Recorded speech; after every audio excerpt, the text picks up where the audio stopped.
Our intention, if the court would allow, is to have her enter the plea, do a PSI to kind of see where she is now. This was a case we brought over from CDC and then decide what is best on the motion. Either to dismiss The it burglary or to of a hab deny. is the MTRP? Yes, ma'am. Okay, for some reason I said, before we go any further, I've got a note to remind myself, I have a seat in the jury box, I'm gonna get a drug test first. Hang on to it because it'll get mixed up with my other stuff. Please and thank you. Thank you. You don't want it to get lost in the abyss that I have going on up here. Ms. Cawthon, you have Zachary Turner. Yes, Your Honor.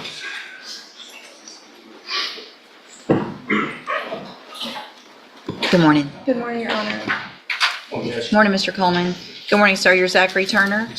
And this is 24 DCCR 2197. Mr. Turner's charged with fraudulent use or possession of identifying information. And what is the announcement? Your Honor, we're needing a reset. I've talked to the prosecutor and we're needing some more evidence.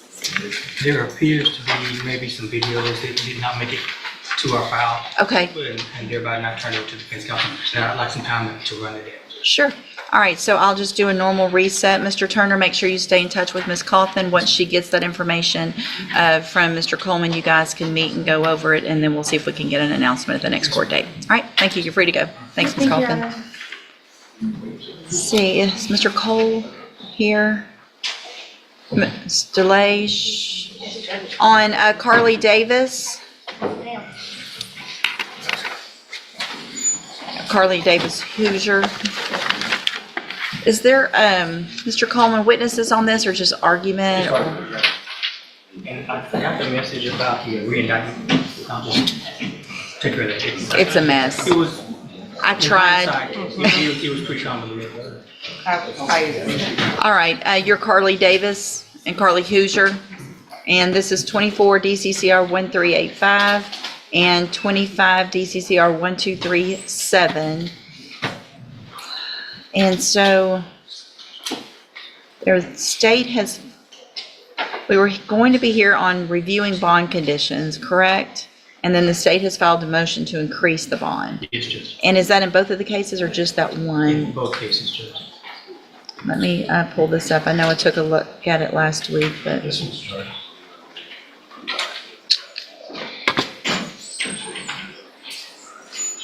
And so we've got both of these cases are driving while intoxicated, third or more. The first offense date is from May 6th of 2023. The second from February 10th of 2025.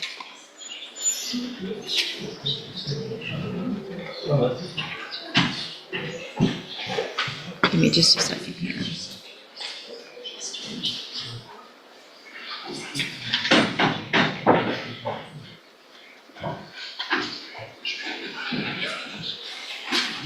No, it's working. It's just working slow.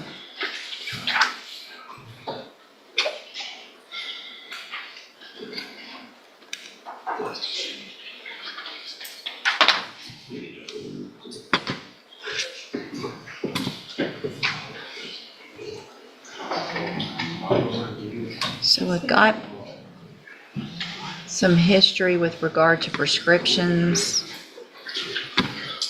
Some of it's obviously very hard to read, but it looks like prescriptions for alprazolam and something called D-amphetamine. Okay.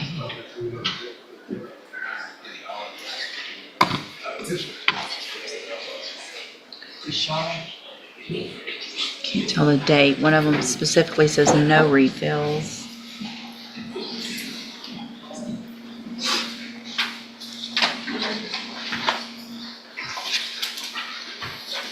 I can't read the dates on these. We can get better photos, Judge. She had had that prescription for, All right, it shows it expires October of this October 31st for the, Judge, I had a number of questions about those photos myself. I mean, I'm not necessarily, well, I guess I am questioning the validity. This doctor that allegedly prescribed it, this Rajan Desai, there's either an Austin address or a Mill Burn, Texas address for this doctor. When I looked him up through the Texas Medical Board, and I'm just a little curious about. So where do you go to the doctor? Where's this doctor from? From Beaumont. And I do a telemed every month, except every 3 months, I go to his office now. I have an appointment with him today. Today? Yes, ma'am. Where specifically? Telemed today. Oh, Yes,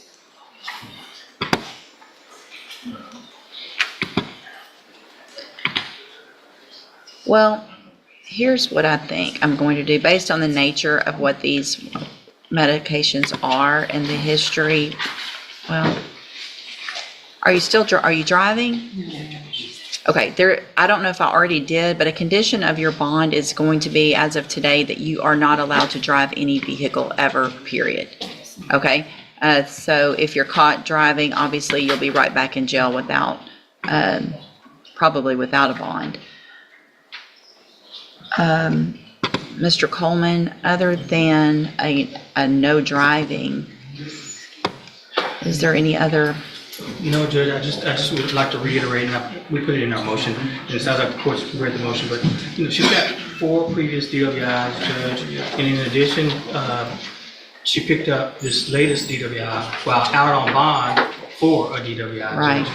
And that, along with the positive drug test, I think the public safety, the community safety demands some additional assurances. And Judge, our argument would be that the DWI itself is for the medications. She's been on these medications for. Well, it doesn't matter if you're on medication and you're Right. taking too much medication, then that's a problem. Sure. So you can be on these medications and not be. Also, the failure of the drug test was for these medications. Right, I understand that. My biggest concern is the fact that if the medications are not being taken properly or too much of the medications, then that's a larger concern with the safety, and I completely understand and agree with Mr. Coleman on that. How'd you get here today?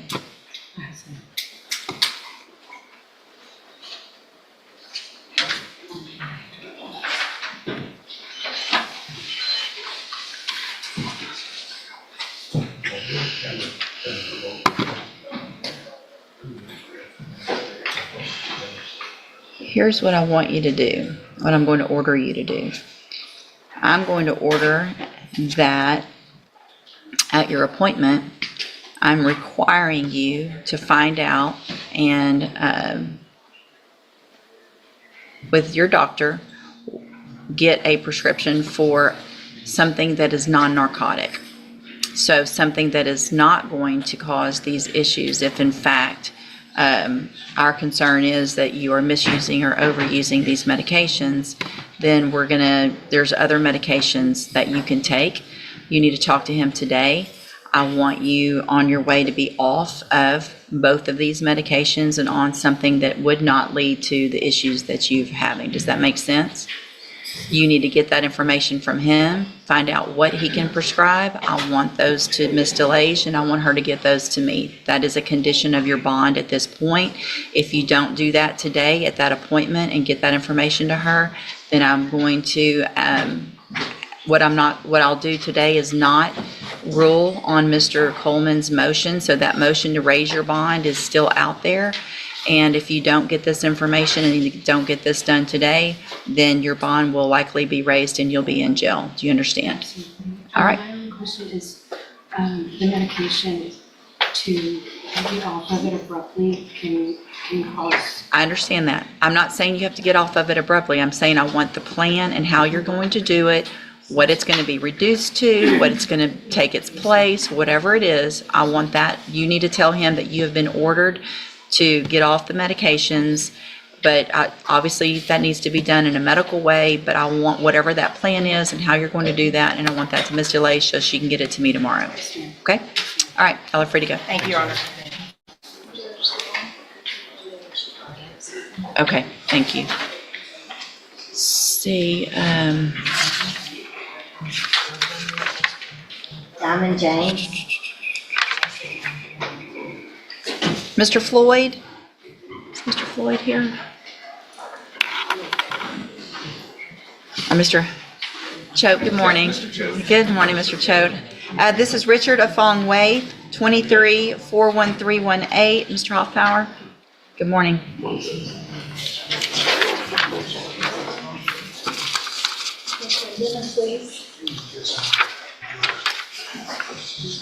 Good morning. You're Richard Afong Wade, and Mr. Afong Wade's case is set for trial to begin with jury selection next Monday. Again, what is everyone's announcement?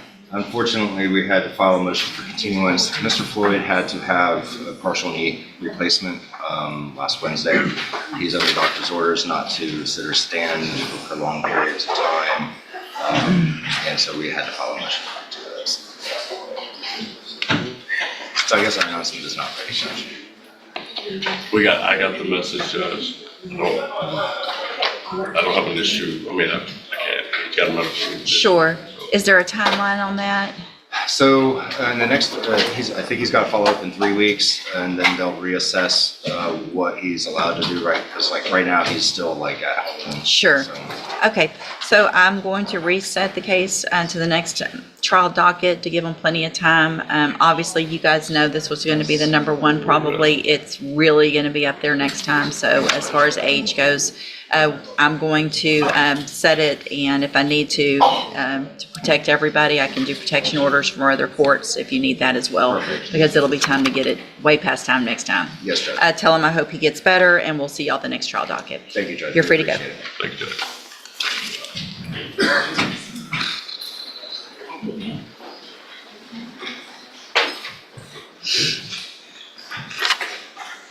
Mr. Franklin, you've got Ray No, 2 cases. Morning. Good morning, Your Honor.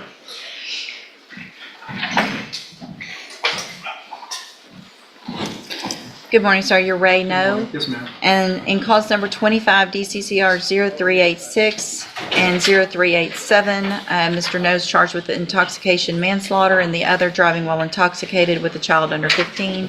And what is the announcement? We are ready to proceed to trial by jury, Your Honor. Okay, have y'all done a rejection? So what I'll hold it while y'all do. On the tablet, there's a plea bargain rejection. If y'all will get that signed with whatever has been offered that you're rejecting, and then I'll go over consequences, options, all of that, and then we'll get it on the trial docket. Understood, Your Honor. Okay. Get that filed. Yes, sir, thank you. I'll hold it while y'all get that taken care of.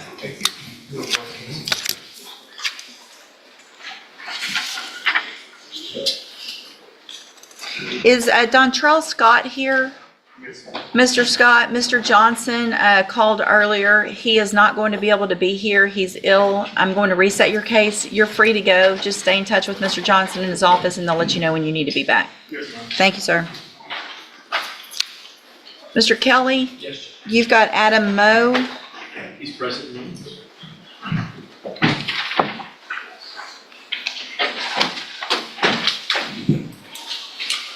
Good morning. Good morning.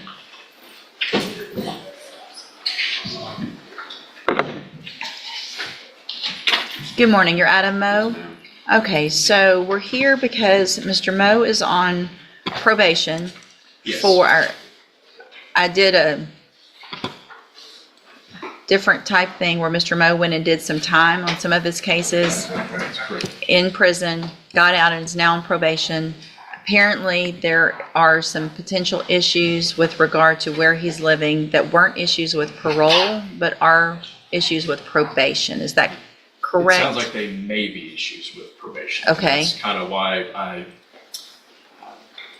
our original emergency motion had a strange title, because we didn't know what else to call this. Sure. Other than in an effort to make sure that he is doing everything correctly.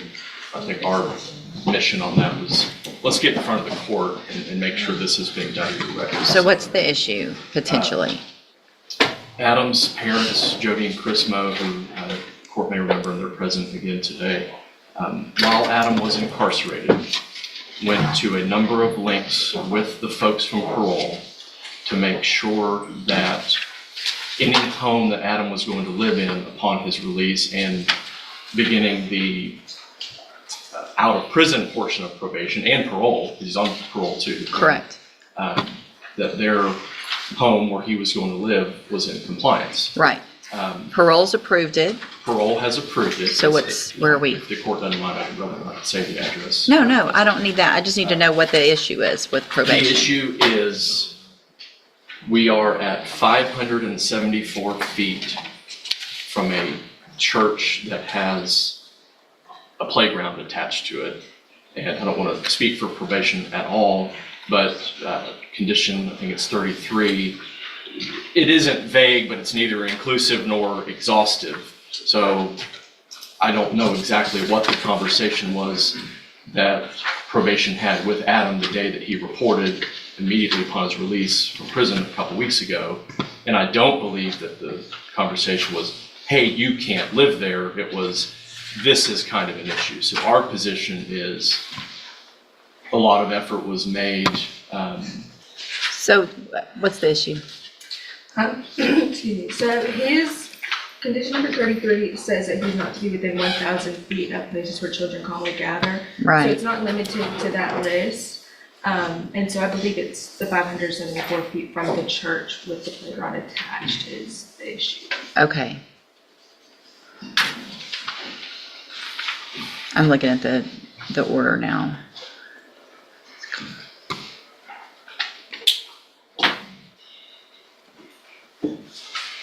Mr. Hoffpower, any strong feelings one way or the other? Judge, we'll leave it to discretion of the court. I understand what probation is worried about. Sure. Set them up to fail. I do understand that's unique with parole and probation, two different entities, but Well, and I don't the want him offenses violated. were possession of child pornography. correct. There weren't any allegations of There were 10, assaults or anything like Correct. that? Okay. just 10 charges of possession. And 5, we put 5, got penitentiary and 5 with probation. Right. Is there a GPS at this point? No, He hasn't had his initial, actually, the assignment is tomorrow. He just did intake and correct me if Sure. I'm wrong. He just did. No, and I appreciate being proactive, and that is good. We don't want to be in here the first month because there's a violation, which technically that would be a violation. There's no doubt that it's not vague. That would for sure be a No, violation. in my reading too, on the geography of this thing, Judge, is that if Adam were to make, I'm going to call it a left turn if I've got the map correct in my head. If he were even to turn incorrectly down the main street where this house is, that would be a parole violation. So our position is that parole's assessment here, and I know the numbers are what they are, but that it covers both issues. So it's not like there's some kind of leeway to go even closer to that facility. He isn't going that way. He cannot, or he's in violation of what's been set up for with parole. Judge, Ms. Roach says if he lived there when he sentenced him, he's grandfathered. He's not, though. They specifically moved to Okay, thank you, though. yes. Ms. Roach is watching to make sure, because if you were living somewhere already, there's kind of a grandfathered in, but they specifically moved to try to make it better and, This one. okay. Well, here's what what I'll do. I will allow a modification of number 33. But I want it to somehow, some type of addendum or attachment that's very specific, because this isn't going to be a exception for all, only for this specific. So I will need probably the address of that church so that in the orders, it says that you can be within 574 feet of that specific place. 33 stays the same for everywhere else. So it can be 33 can read like it does, and then you can add with the exception of that one place. Also, at least for, I would say, 6 months or so, or depending on how probation feels once he gets going, and if he's following all the rules and treatment and things like that with the LSOTP and all of that stuff, then I want a GPS monitoring device on at least for a minimum of 6 months to make sure that the rules are being followed, that he's going the right way, and there's not any issues. And that way, once we're all more comfortable with how things are going now that he's out of prison, then I'm okay with getting rid of that once you're okay with that, if he's following through with treatment and everything like that. Make sense? Okay? Just one point, Judge. I think there's not a school issue.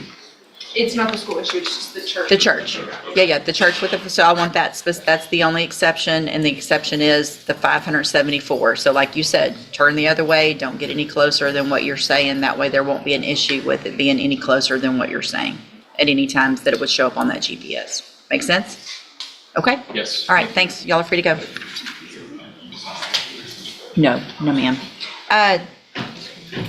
Mr. Burbank, Renisha Chason.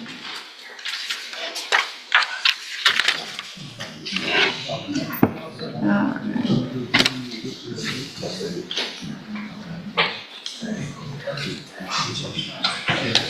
Mr. Chason tested negative for everything, so that's good. Thank you. Yes, thank you. I need your signature, though. All right, ma'am, you're Renisha Chason. And will she waive the formal reading of the indictment? She will, Your Honor. And again, we're just going to get a plea on the new indictment, reset the MTRP case, and come back and see where we are with the pre-sentence report. Is that correct? That's correct. That goes with that also.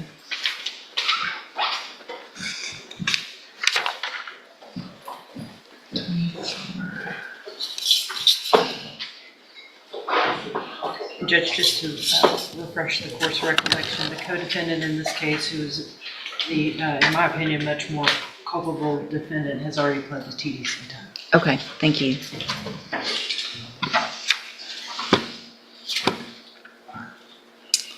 Ms. Chason, in cause number 24, DCCR 2351, you're charged with the second-degree felony offense of injury to a child, and that's from July 19th of 2024. And how do you plead to that charge? I'm sorry? Are you pleading guilty freely and voluntarily? And are you pleading guilty because you did what they've charged you with? I have here on the tablet some documents that have your signature on them that the state has marked as exhibit number 1. Before you signed these, did you go over them with Mr. Burbank? And do you fully understand them? And do you understand, if I follow the agreement that you made with the district attorney, that you'll be waiving or giving up any right to appeal? So if I follow the agreement, you can't change your mind later. Do you understand? And it looks like the agreement that you've made is for a 5-year deferred adjudicated probation. There would be a $500 fine, and you would be required to follow all of the rules and conditions of probation. Is that your understanding? Also, do you understand, if you're not a U.S. citizen, that a plea of guilty or no contest may result in your deportation, exclusion from admission to the country, or denial of naturalization under federal law? State tenders number 1. No objection, states 1. It's admitted. Is there any evidence that Ms. Chason's not competent? No, Your Honor. All right, ma'am, I'm going to find that you entered your plea of guilty freely and voluntarily, find that you're mentally competent and you understand the nature and the consequences of your plea, find sufficient evidence to find you guilty, but I'm going to reset your case so that the probation department can do a pre-sentence report. And if that can include an update also on the probation case where the motion's filed, so I can have all that information as well, and then we will come back at a later date for sentencing. You need to stop and talk to probation on your way out of the courtroom today, and she's sitting at that desk right over there. All right, we'll see y'all back at sentencing. Would the court consider allowing her to remove the drug patch? It's costing some money that she doesn't have. Not until sentencing. We're going to keep it on until sentencing. Make sure you keep it on and keep it updated, and then if everything goes well, it's about 5 or 6 weeks. Okay? Maybe excuse me. Yes, thank you.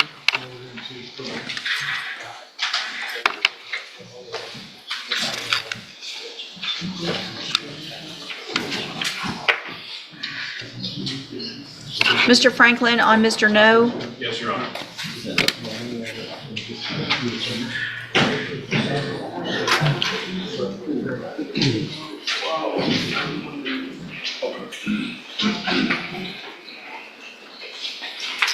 All right, again, sir, you are Ray No. Yes, ma'am. And Mr. No, in cause number, hold on, let me get it pulled up. cause number 25 DCCR 0386, you're charged with a second-degree felony offense of intoxication manslaughter with a vehicle from December 11th of 2024. And what that means, sir, is that if you go to trial and you're found guilty, the range of punishment would be between 2 years and up to 20 years in prison. Do you understand? Yes, ma'am. And then in cause number 25, DCCR 0387, you're charged with a state jail felony offense of driving while intoxicated with a child under 15. In the same offense date of December 11th of 2024. And in that case, if you're found guilty, the range of punishment is between 6 months and up to 2 years in a state jail prison. Do you understand? Yes, ma'am. I have here on the tablet in each of your cases plea bargain rejections that you've signed with your attorney that shows that the district attorney's office has made an offer if you wanted to enter a plea of guilty. In the intoxication manslaughter case, that offers for 18 years in prison. And then in the I think I'm watching wrong on Should be that. two. It should be. 2 years state jail? Yeah. No, okay, Yeah. all right. Okay, if I make that modification? absolutely, Thank you. Judge. So in the other, well, And if you can't read my writing, I'm nope, happy that's to- okay. I'm obviously don't know how to erase because now I'm just making marks all over this document. I feel like I know how That should do it. Okay, so, good grief. It is a Monday. All right, so in that state jail felony case, the offer is for 2 years. In the state jail prison, it would run concurrently with the other case. You have every right to reject these offers and have both of your cases set for trial.